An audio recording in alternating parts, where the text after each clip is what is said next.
Hi everyone and welcome to today's Driver Hospital Recap. As always, don't forget to subscribe so you don't miss any of our videos or recaps. Oh, E-Cat's sleeping, so I don't know if she's going to make the trek over here to the other side of the couch. But she's looking at me. Oh, poor baby. Alright, so let's get right to it. At Ferncliff, yeah, right? I haven't been there in a while. Franco's visiting Heather. He wants her opinion on Elizabeth Weber. And he says that he's given up a future with Nina. And Heather's like, oh, so you want a future with Elizabeth? And he's like, no. I just, made a friend. And I want some insight on my friend. And they address the possible relation, but they're not. I don't know why my hair just blew up. I think it's like humidity because it's about to rain. Anyway, so, actually it was raining. The thunder just hit. Oh my goodness. Anyway, so, Franco acknowledges, kidnapping Elizabeth's son in the past. So, it's not like they're ignoring it. E-Cat's here. And, he then admits he's broke because she's like, oh, I thought you were, living La Vida Loca. She didn't say that. She said living on the hog, but I say living La Vida Loca. And he's like, yeah, that was really Nina's whole deal. And she's like, well, I have some money, $1.5 million. What? Hi, Heather. Can I help you with something? Like, right? Where'd you get that money? So he asked, like, where'd you get that money? Apparently, she knows something about a guy, he doesn't want other people to know, whatever, and she says she'll give him a chunk of money if he continues to paint and pursue artistically, and he's like, yeah, shouldn't be a problem.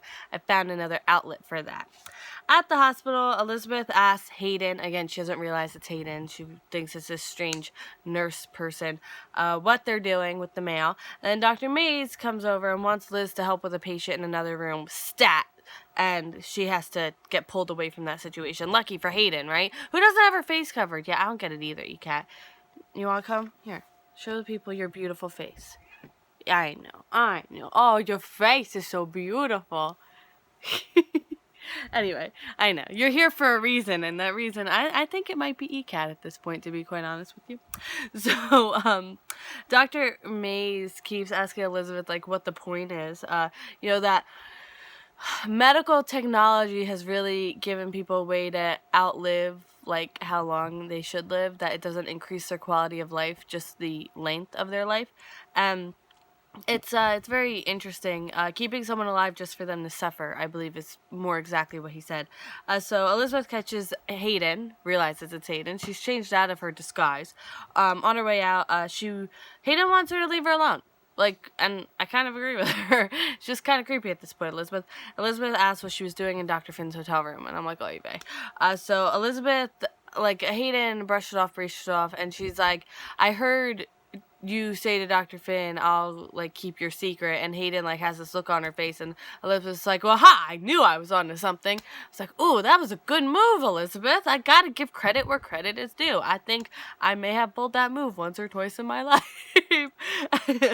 So Elizabeth was checking on the patient that she helped Dr. Mays with. She has a weird encounter with Dr. Mays again, where he talks again about people outliving their time, and then she decides to check on the patient one more time because she can't get this conversation with Dr. Mays out of her head, and she checks on the patient and calls for help, but we don't see why she's calling for help. In the commissioner's office, Jordan approves of how Valerie handled the Dr. Finn situation. Curtis comes to pick Valerie up for dinner, and she's so happy she arrested someone today. She feels like a real police officer. So TJ comes in and cuts right to the chase that Sean is his father. She asks who told him. He says he overheard. We all know that. He's angry, understandably, and she says, she would do it again. She still believes she was doing what was right for him. He calls her a liar, and that she lied to everyone, not just him, to everyone. So TJ's like, I'm an adult, like, I could have handled this. And she's like, I want to keep your memories of your father intact. And can you really blame her for that? Like, that's my question to you. Can you really blame her for that? And she's sad, and he leaves. So she's, like, really sad, and she calls TJ and leaves a message. She validates his anger, because obviously he's allowed to be feeling what he's feeling, but begs him not to lash out. Like, don't turn it inwards. Just keep going at her if he needs to, At the Metro Court, Julian is leaving Ava another message. Nina overhears that someone's having a baby in the message, and she has to ask, and he says he and Alexis are having a baby. Julian is moving forward like Alexis is already acquitted, something not lost on Nina, because she's like, really? And complacency breeds inaction. I believe someone else said that, but I can't remember who. So Nina thinks Julian should be tending to Alexis, and she also says that Alexis is probably high risk, but then they kind of get off that conversation.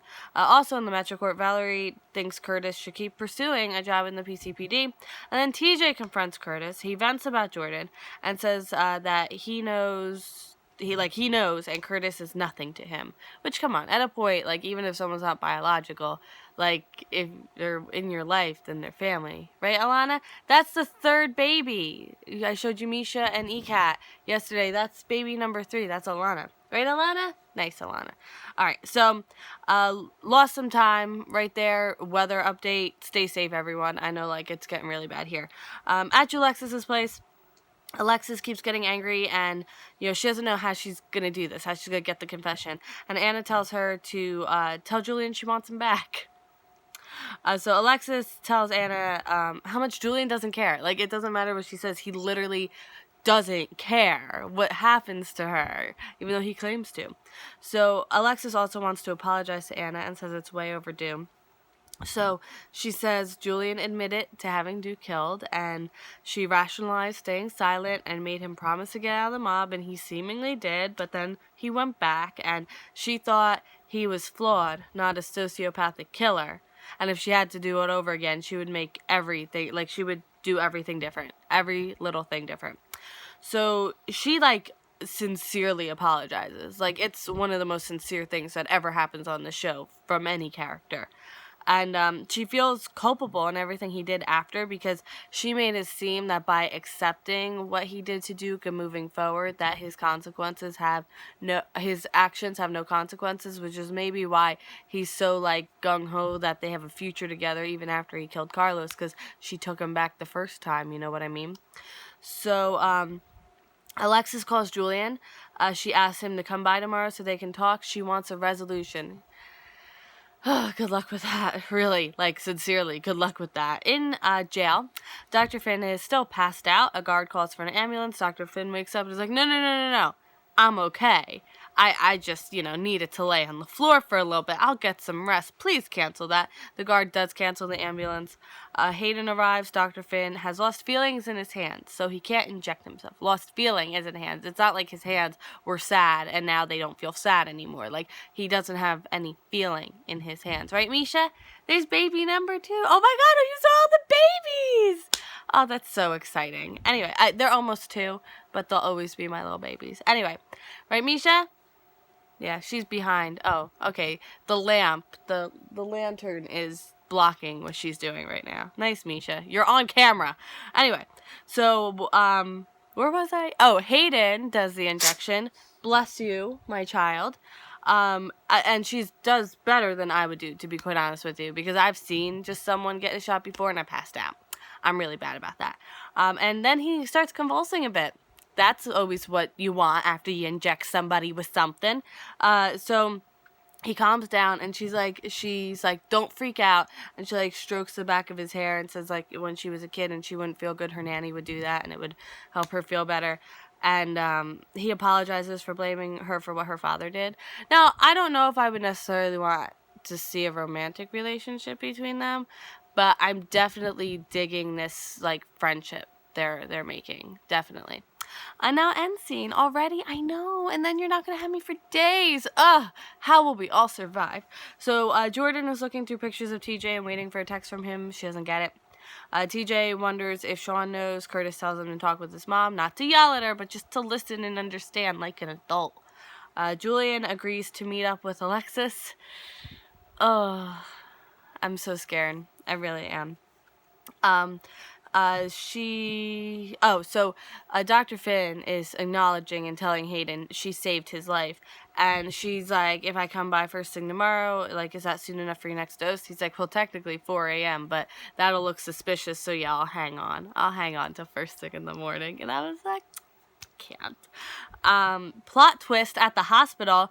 It's Dr. Mays on the floor, not the patient in distress, and Elizabeth is giving him chest compressions, calling for help, and then Franco's in the doorway. Dun, dun, dun. And that's all. That's where we leave off. I hope you enjoyed this week of General Hospital on time, right? It's so exciting. Thank you so much for watching. Don't forget to vote for Character of the Week in the comments. You have some extra days to vote.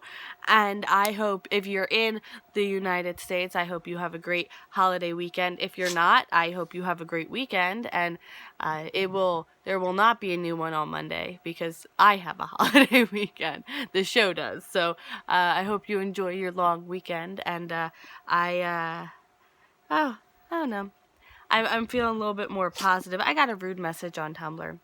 I finished up doing a giveaway, and I guess somebody was not happy that they weren't the winner. Oh well. Sorry, it was random. What can I say?